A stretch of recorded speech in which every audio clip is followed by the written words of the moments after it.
All right. Good morning, everyone. Good to be with you this morning on a Saturday. This week we've been talking about push, right? Push. P.U.S.H. And why push is so important.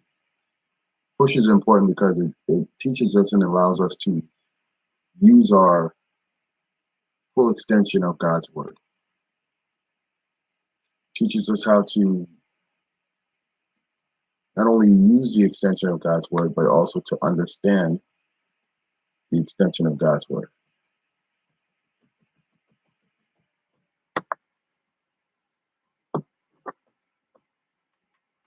So this morning we are going to put a spin on that word.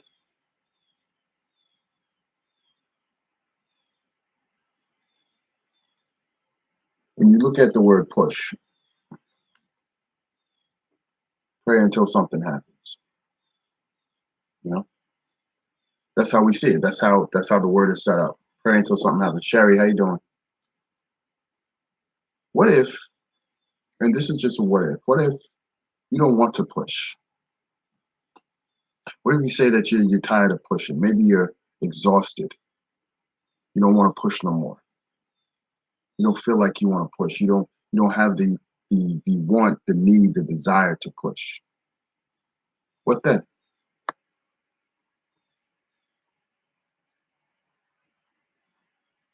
What if you're throwing in the towel before you even start? This morning's devotion is not going to be this morning's devotion is entitled and talking about don't push me. Don't push me.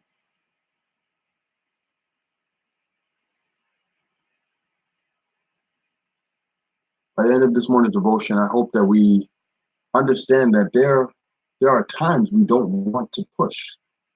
We don't want to pray until something happens. And because we don't want to pray for something to happen, we just give up altogether. So let's focus on that this morning. Don't push me. Don't push me. Gracia, how you doing?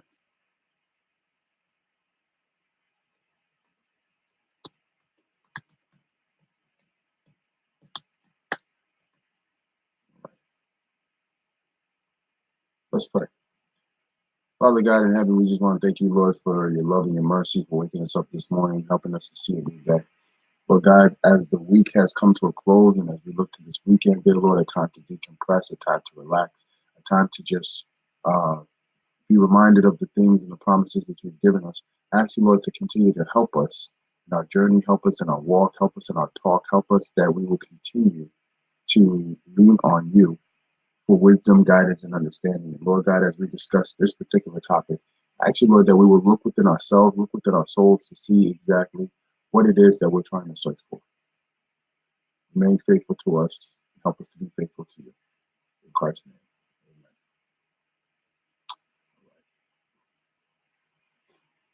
amen. Now, an example that we often use when we were talking about push was a gym reference. We often spoke about going to the gym and working out, right? Going to the gym and working out. And when you are pushing, Honest Heart, how you doing? Nija, how you doing?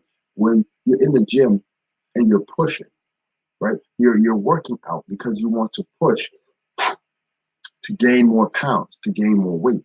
You know, you want to sculpt your body into the way that you want it to be. You know, maybe you want your arms to be big.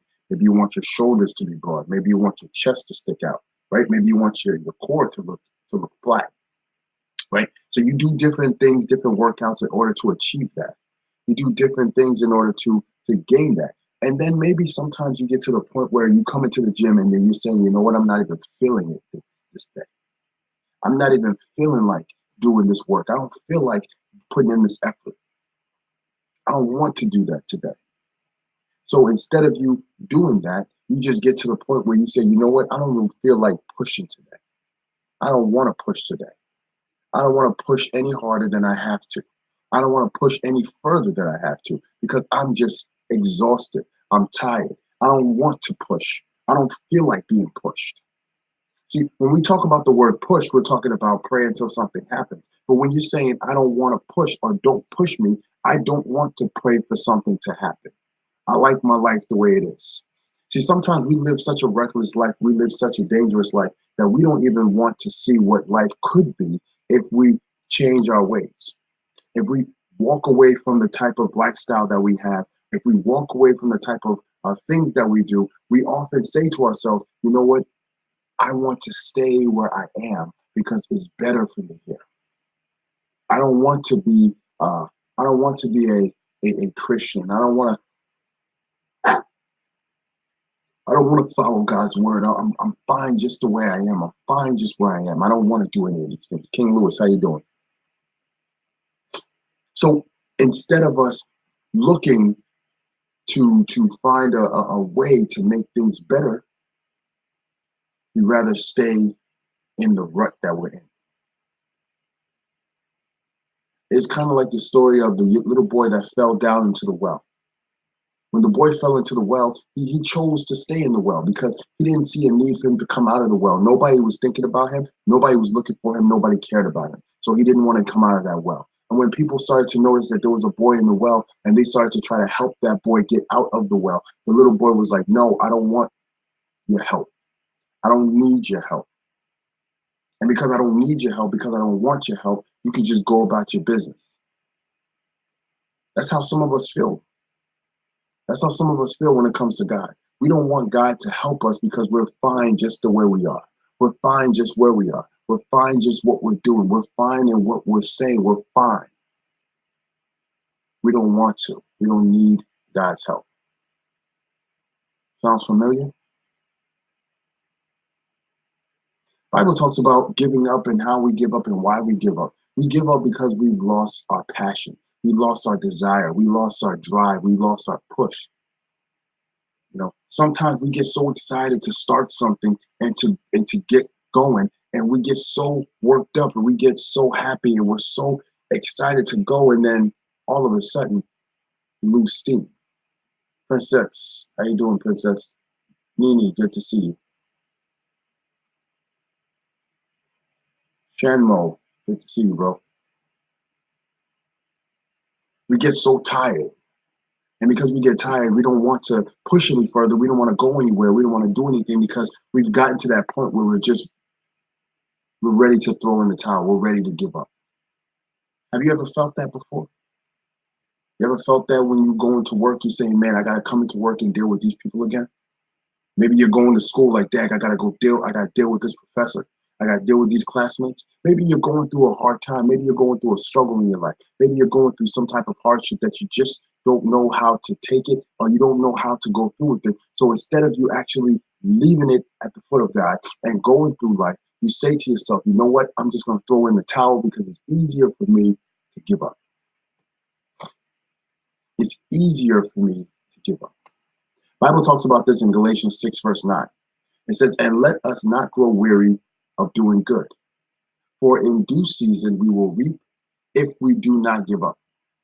In due season. See, when it says don't push me, you have to consider the fact that God is pushing you for a reason. You got to consider the fact that you are pushing for a reason. There's a reason for everything. There's a reason why you're doing this. My question for you this morning is, what is your reasoning?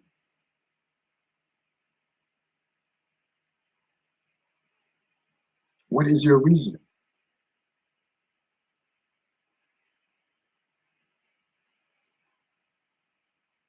What's your reasoning for not wanting to push anymore?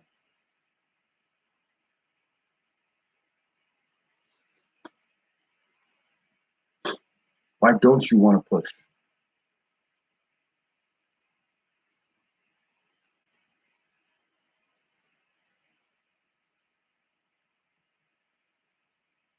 Is it because you're scared? Are you scared that if you make a commitment to God, then that's it? Once you make a commitment to God, that's pretty much it, right? You, you, you can't go back on that commitment. That's a lifelong commitment.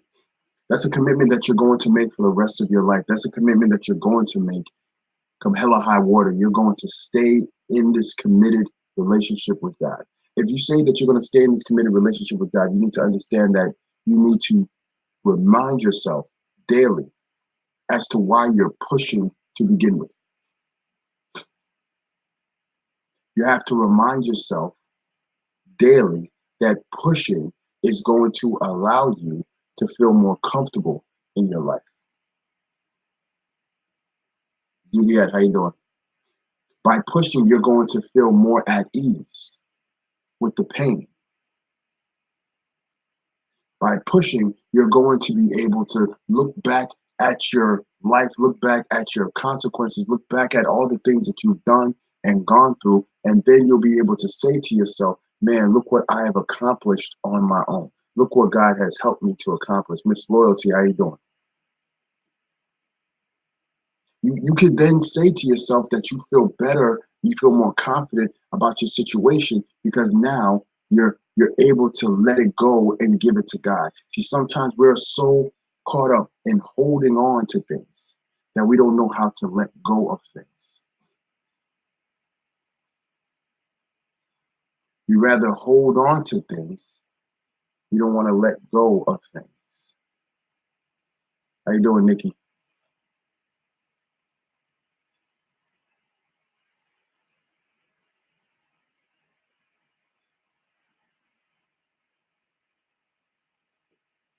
We look back at Galatians 6, verse 9, it says that let us not grow weary in doing good.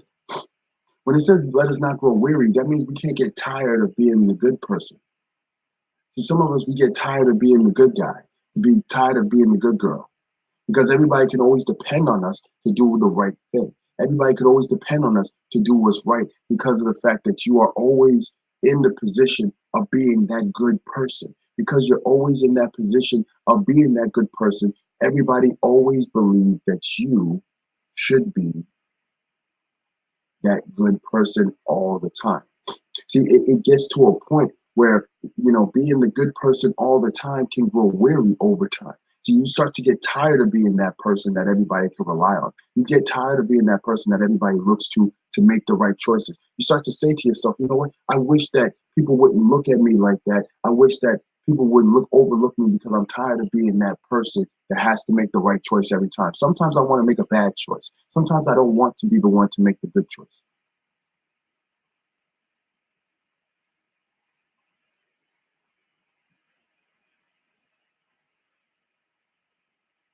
Official bag, yeah. Yeah, I like that too. But we have to remember that at the end of the day, despite you being tired, despite you getting upset, despite you getting frustrated, despite you getting to the point where you don't want to do anymore, you don't want to go anywhere, you don't want to go any further, you're tired, you're weary, you have to remember that at the end of the day, you don't want to give Satan an opening to take advantage of you. Kesser, how you doing? Sometimes you got to put your foot on the gas and you got to keep going. You can't say to yourself, don't push me. I don't want to pray until something happens. You have to. And the reason why you have to, because if you don't pray, if you stop praying, then you're giving Satan the opening that he needs to take control and take over aspects of your life. If you allow him to take over aspects of your life, and you allow him to take over parts of your life, then guess what's going to happen next? You are going to fall further and further and further away from the spot of which everything was going good for you. You're going to move further and further and further away. Now, Satan will do everything he can to try to mesmerize it, to shake things up, and to have you think and have you assume that everything that you have looked at, everything that you have worked for, was in vain. Satan would have you believe that everything that you have tried to establish in your life was not for nothing, because he wants you to believe that you don't need to pray for something to happen. All you need to do is go out there and get it. See, Satan has this philosophy that you don't have to depend on God for anything. And because you don't have to depend on God for everything, you can get what you want by yourself. You don't need the hands of a God to do that. This is why so many people lose focus. This is why so many people lose hope because they have been focused for too long on certain things that they want to accomplish. And then when they see that the things are getting taken longer for them to get to, they then say to themselves, you know what? Never mind all this praying stuff because praying don't get me nowhere. Atlanta Shorty, how you doing? Praying doesn't get me nowhere. And because praying don't get me nowhere, I don't have a reason nor a need to go out there and to continue to pray. Since prayer hasn't gotten me anything. Let me go out there and get what I want by myself. And if I gotta break some laws to get it, if I have to break some hearts to get it, if I have to break some rules to get it, so be it. Because I've been waiting patiently for something that I want.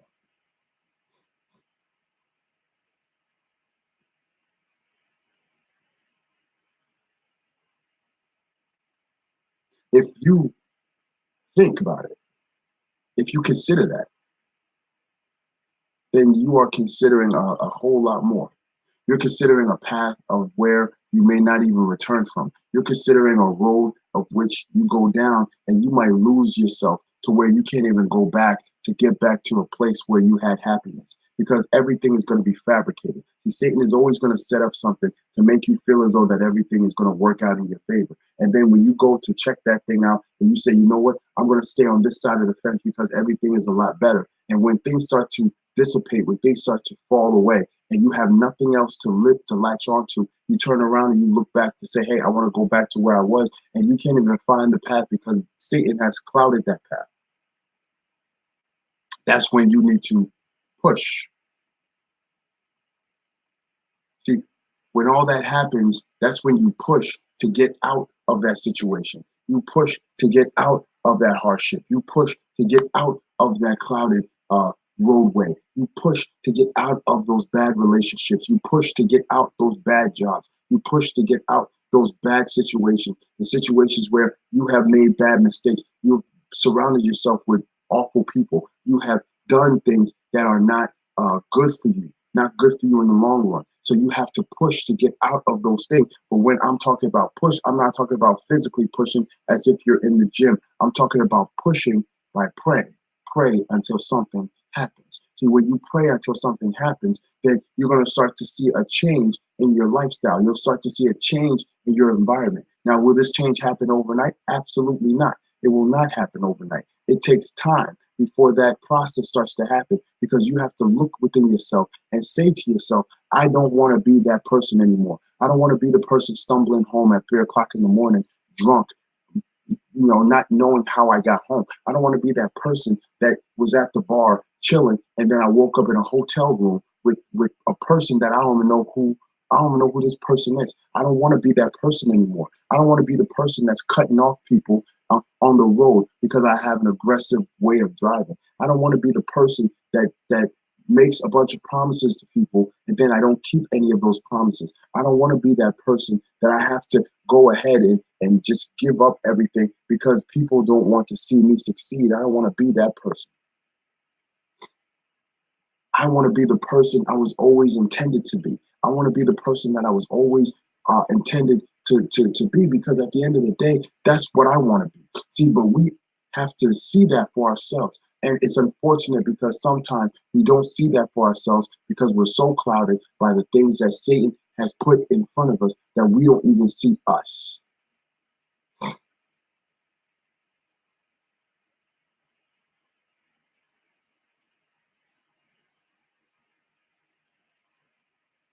We don't even see us.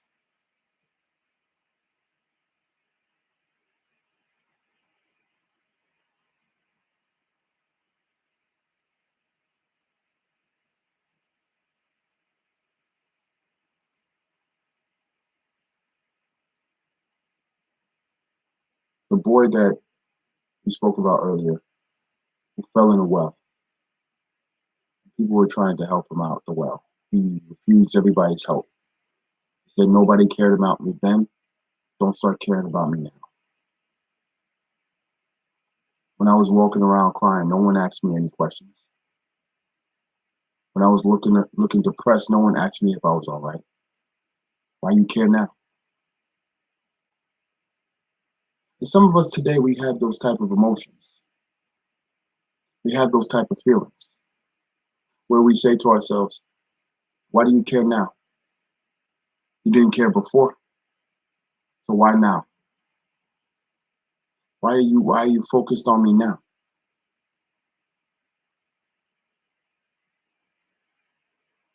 What do you want to know about me now? Why do you want me to be better now?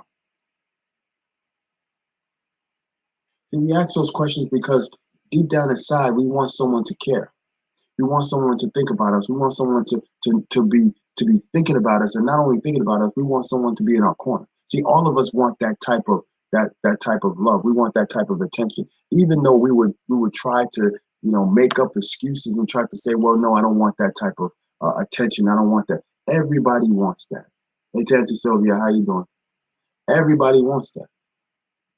Deep down inside, you want to have a team. You want someone to be in your corner. You want someone to be there for you. Onita Licious, how you doing? Onita Lisha, how you doing? Deep down inside, each and every one of us, baby girl, how you doing? Good to see you. Each and every one of us wants to have someone in our corner.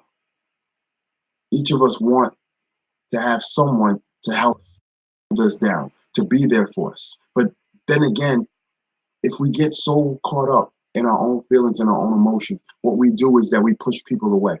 And when we start to push people away, very soon we're going to start to push God away. If we start to push God away, then that's going to be our downfall.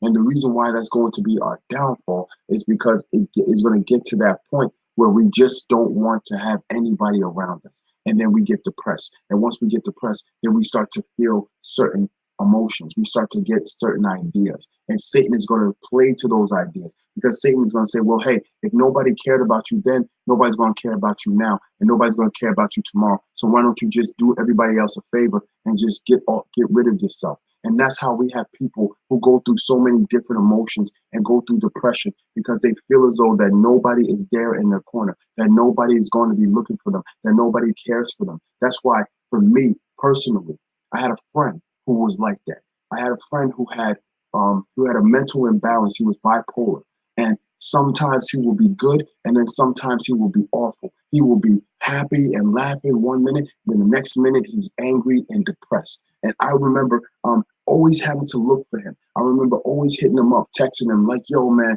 how you doing, bro? How's everything, yo? How you doing today? How's today for you?" And he's like, "Yo, today was not a great day. I cried a lot. I didn't want to go to work." I said, "Yo, bro, what's up, man? Where you at? Let me come over." We'll come over. I'll get a couple of our friends. We'll come over. We'll take them out. We'll go to the mall. We'll go to the movies. We'll go get some. We used to go down to the Chicken Shack, right? The Chicken Shack. We used to go down there and get us two pieces of chicken, some fries, and a Snapple. For $5. That's what we used to do. We used to take him out because at the end of the day, we wanted him to know that he had a team in his corner. We wanted him to know that there were people looking for him. Adriana, what's up, bro? We wanted him to know that people were going to want him to see him through, that we wanted him to feel a part of a team. And as much as we tried to push for that, as much as we wanted to try to make that happen, unfortunately, there was a day where we didn't hit him up. I will never forget this day. I was at work. And at the time I had to work early. I had to go to work at 8 o'clock. So I was at work and everything like that. So it was like 9 o'clock in the morning and everything like that. One of my boys hit me up. "Yo, man, did you speak to so and so?" I'm like, "Nah, man, I didn't hit him up. I ain't hit him up yet." "Queen Desi, how you doing?" I was like, "Nah, I didn't hit him up yet." He was like, "Yo, man, you need to hit him up." So I hit him up. I was like, "Yo, bro, what's up, man? Where you at?" He was like, "Yo, man, it's been good, man." I'm like, what you mean it's been good? What's going on? Talk to me. Now we good. Hung up the phone. I'm like, hmm, what's up, Stroke Game Strong? What's up, man? I was like, what you mean? And I tried calling him back, couldn't get him. Tried calling him again, I couldn't get him. Started calling my boys. I was like, yo, man, where he at? Like, yo, man, we don't know. We was by the crib. He's not there. So we started looking for him. I couldn't do nothing. I was at work. I couldn't get out. I couldn't get out. So um, I waited a little bit. I waited a little bit, and trying to figure things out.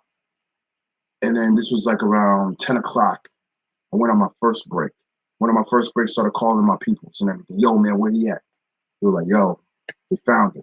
I was like, okay, is he good? Is he all right? Like, nah. What you mean? Said, yo, man, he went to the train station. And as soon as they said that, I was like, nah, man, don't tell me that. Don't tell me that. Come on, man, don't tell me that. Don't tell me that. They're like, yo, man, he went to the train station. He got on the platform. He waited for the train to come through. The express. That express train don't stop at that stop. It goes from one place straight to the next. I was like, yo, bro, don't tell me that. Don't tell me that. He was like, yo, man, stepped onto the track, man. I was like, yo. Told my boss, I was like, yo, I gotta go. Like, what's wrong? My friend just committed suicide, I gotta go. So left, met up with my boys. We was like, yo, what could we have done? What could we have done to change that outcome? It wasn't like we pushed him away as if we didn't want to hang with him. You know, yeah, he was older than us. He was like maybe 2, 3 years older than us. At the time, we were all about fashion, so we would have the shirts to match the kicks and the kicks to match the fitted and the jeans. We were all about fashion, and he was regular Joe. He was a regular cat. And he didn't think about all that stuff. He didn't want all that stuff. He just wanted to hang out with us. And we never pushed him away because, we saw that there was something wrong with him and we felt responsible for him. Oh, thank you for that, Queen Desi. I appreciate it. I mean, th- this morning's devotion is all about don't push me, right? That's what this morning's devotion is about. And I'm not trying to put a damper on this morning's devotion, even though the topic is a little bit sad. It was a hard time for me because like I kept thinking about, okay, well, what could we have done? What could we have done? I'm the type of person that always thinks about hindsight, and I hate that I always think about hindsight because there's certain things you just can't change, and no matter what you go through, no matter how bad the situation is, sometimes you just can't change certain situations. I spoke to his brother. I still speak to his brother from time to time. I hit him up, see how he's doing. You know, but it was a tough time for us. The whole town was mourning. The whole town was hurt because everybody knew him.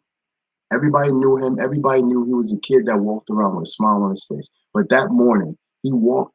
He walked all the way to the station, and if one person was to just look at him and smile in his direction, that would have changed the entire outcome.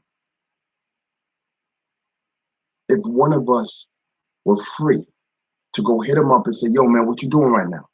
I'm not feeling it today. All right, let's go out, man. Let's go out. Let's go get some breakfast. One of us could have did that, but none of us was thinking like that. And everybody, we all had our own lives. That wasn't our responsibility. That's his family's responsibility. We just friends. We're just friends that kind of met up with him. We went to the same school, but because he was a upperclassman, he didn't deal with us. He was a senior. We were like sophomores. Nobody was dealing with us back then. But it was sad. It was sad. And I think about that day all the time. I think about that day all the time because I keep telling myself, what could have been different? What could we have done differently to help his situation? What could we have done to smooth things over? And then I think about it, what we could have been more alert. We could have been more connected. Every morning we could have talked to him. Every morning we could have hit him up and said, "Yo, man, good morning. How you doing, man? Make sure you have a great day today, bro." Maybe we could have did that. Queen Hannah, how you doing? We could have did that. We could have made that decision. We could have made that thing work, but we didn't. And as a result, we got our situation the way we got our situation. See, but it all goes back to don't push me. Sometimes you got to be pushed. You got to push because sometimes Satan will find any avenue, any crevice, any cracks he can to split and make it bigger. And when he gets in to make things bigger, to make things wider, to make things open, then there's nothing that you can do in that process to close it back up because now you're in the middle of it. Once you're in the middle of it, that's when it gets harder. That's when it gets more complicated. That's when it gets more difficult. But I want to remind you this morning that it's not about what you can or can't do. It's about what God has already done. And see, once you realize what God has already done, then you will see exactly what God has been doing.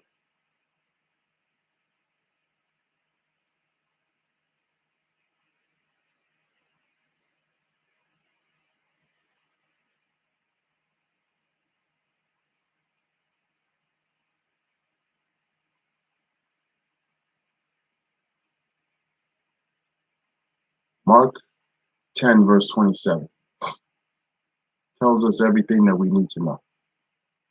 When we have situations in our life that we cannot control, situations in our life that we have no substance over, that we can't even put into words, we are reminded here exactly what is needed. And that is, Jesus looked at them and said, with man it is impossible, but not with God. For all things are possible with God. So when you say that you don't want to push anymore, remember that God is the one that's doing the pushing. When you feel like you don't want to go any further, Balu, how you doing? When you feel like you don't want to go any further, remember that God is going to push you all the way through. See, sometimes we want to throw in the towel because we get so exhausted and we just say, you know what, I'm good right where I'm at. But God is saying, listen, the finish line is right there. All you need to do is take a few more steps. Let me help you take those few more steps.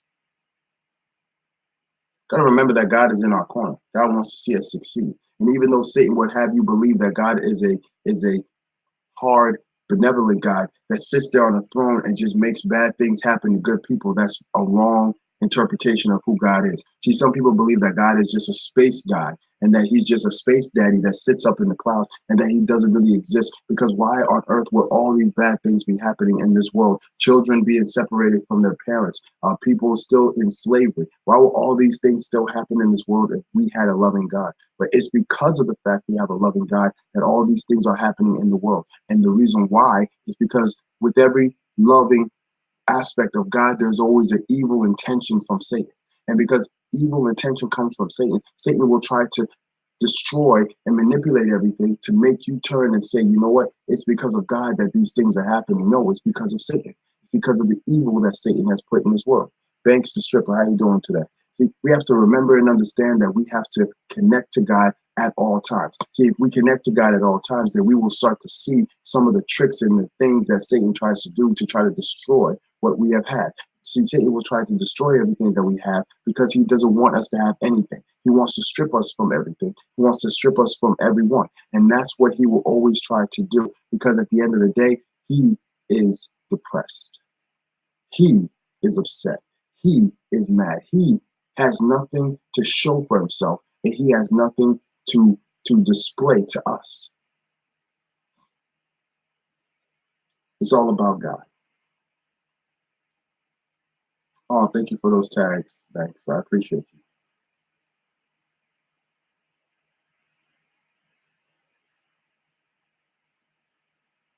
This morning, I want us to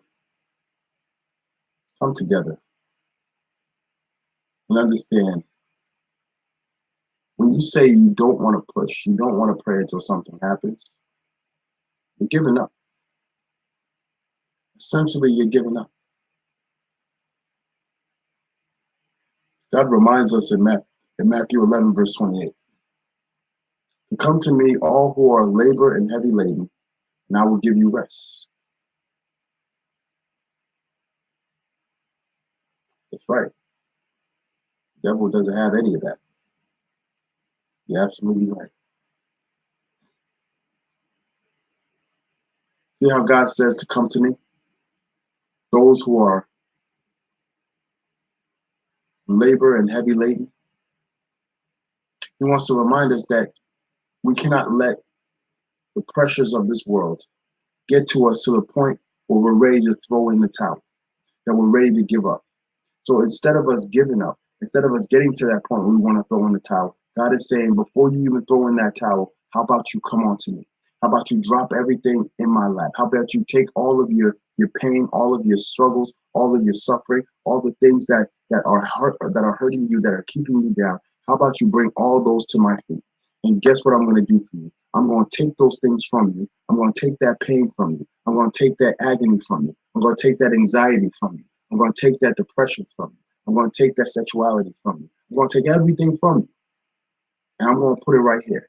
And I'm going to give you instead rest. Because if you're carrying all these burdens, if you're carrying all these struggles, you're going to get nowhere.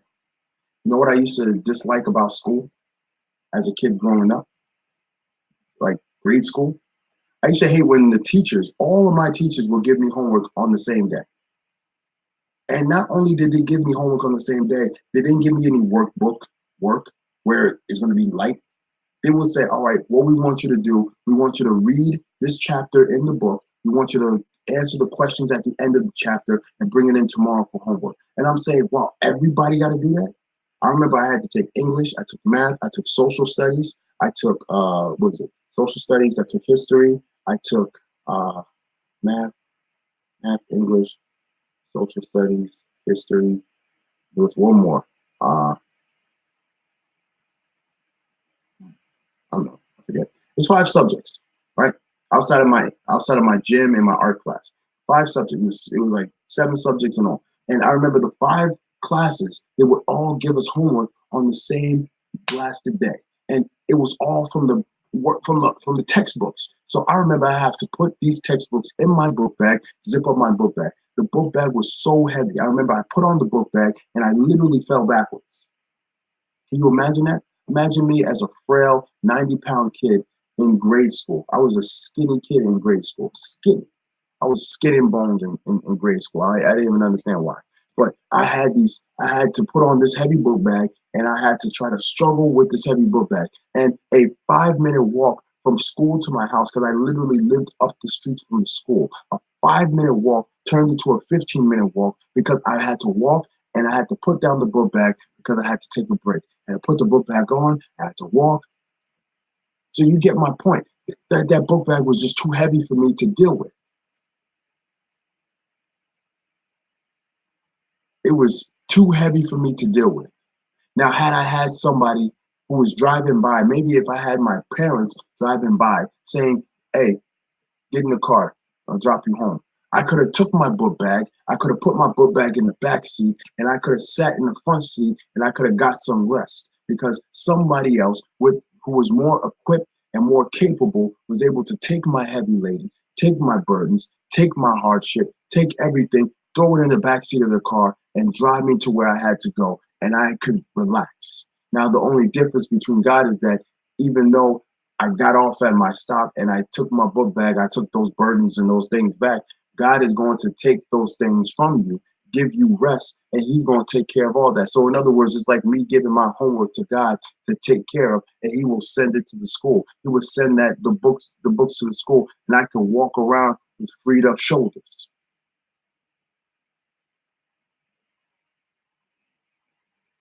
This is who God is. This is why we can't give up. This is why we have to keep pushing. See, by us still pushing, by us continually pushing, we don't have to worry about finding alternatives to happiness. We will be happy regardless. So this morning, I want to encourage us to keep pushing. Oh yeah, it's definitely hard to keep pushing in this world. It is. But when I'm talking about pushing, I'm talking about praying until something happens. So yeah, you got to keep praying until something happens in this world. You have to keep praying. At the end of the day, prayer is the only thing that works. So as we close, I want us to be reminded that this world is always going to throw you under the bus. And you're going to try to throw in that towel. I see you. You're going to want to throw in that towel at times because it's easy to give up. Look at a boxer. A boxer could be in a ring with another opponent, and that opponent could be giving him work, warming up their ribs, nailing them in the face. And their coach could be like, yo, he can't take no more. If he keeps going, that man's going to put him in the ground. We got to do something to stop that. So you throw in the towel. You give up because it's easy to give up. Giving up doesn't require you to do any work. You just walk away. See, but when you have to push, when you have to pray until something happens, you can't walk away. You can't give up so easily. Thaddeus, what's up, bro? You can't throw in the towel because at the end of the day, you are responsible for more yourself. You realize that? You are responsible for more than just yourself. That's why you can't throw in the towel. That's why you can't give up. That's why you can't just walk away from things because everything comes with a consequence and comes with a price. And that's why you have to continually push and push through those hard times. Push through those times where you don't know whether or not you're going to make it through the day. Push through those times whether or not you don't know your marriage is going to stay intact. Pray until something happens. Pray till your job gets better. Pray till your health gets better.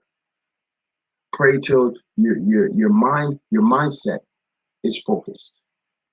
See me, I gotta keep praying because at the end of the day, nobody's gonna come and pay my bills for me. Nobody's gonna take care of my house. I gotta keep praying. I gotta keep pushing.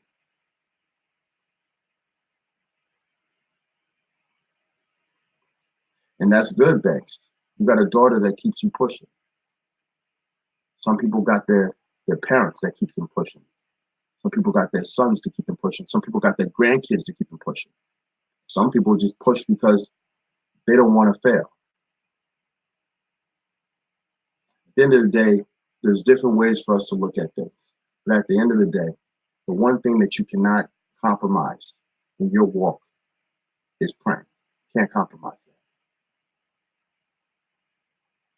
It's like breathing. You need air to breathe.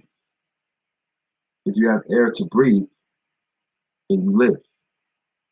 That's what prayer has to be like. You have to want prayer to the point where you can't live without it. You can't breathe without it. That's how you got to want prayer. So this morning we talked about don't push me. Tomorrow, we're going to talk about the other side of that coin. Push me, right? Pray until something happens for me. That's what we're going to talk about tomorrow. So let's do our roll call. We're going to pray, and then we're going to close. Ready? Cool. Close ministry page. My brother Rogers, good to see you. Sister Gibson, good to see you. My mother Marisol, blessings, good to see you. Over here, Thaddeus, my man's, good to see you, man. See you later, bro. Auntie Sylvia, blessings, good to see you. Uncle Steve, blessing. My sister Pauline, good to see you. Banks and Stripper, good to see you this morning. Blessings to you. The Real Madrid 20, blessings. Hate the G, good to see you this morning. Queen Hannah, good to see you. Queen Desi, good to see you. Joey, Stroke Gang, good to see you.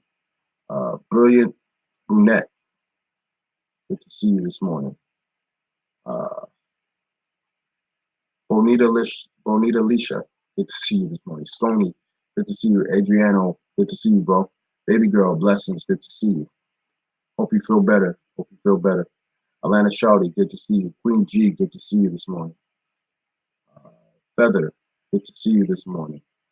Melody Hart, good to see you. Official Bag Gal, good to see you.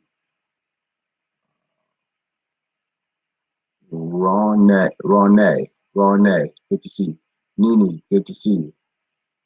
Princess 69, good to see you. Niger, good to see you. And dope and from well, no, I'm not gonna pronounce that. Gracia, good to see you. Honesty Heart, blessings. Sherry, good to see you. All right. And anybody else that I've missed on the live meet circuit, I do apologize. Portia, stay lit. Good to see you this morning. Babalu, Babalu, good to see you. All right, let's pray. Lord God in heaven, we want to thank you again for hearing our voices and listening to our voices and talks and prayers, dear Lord. We ask you, Father, that you will continue to walk with us and bless us and keep us, dear Father God. Lord God, help us, Lord, not to have that mindset of do not be pushed or don't push me, dear Lord, but help us, Lord, to continue to be pushed, dear Father God. Help us to push for our families. Help us to push for our friends. Help us to push for our churches, dear Lord. More importantly, dear Father God, I ask you, Lord, to help us to push because of who you are and who you have been to us. Lord God, you are a, a continuous source of wisdom and inspiration. And Lord God, we just want to be a part of your family. We want to come to you, dear Father God. We want to listen, dear Lord, and to lean on you, dear Lord. And I ask you, Father, that you will continue to guide us and keep us, to forgive us and bless us. Lord, we love you and we thank you. In Christ's name, amen. Amen. All right, folks. Once again, you guys have a great rest of the day. Saturday is supposed to be bombing outside, as always. I love it. Hope it stays like that for the rest of the year. I don't think so, but whatever. Anyway, you guys have a great day. Have a blessed day. Have a strong day. You know? I will see you guys on the next broadcast. Hey, Jerry, what's up, man? Oh, what's up, girl?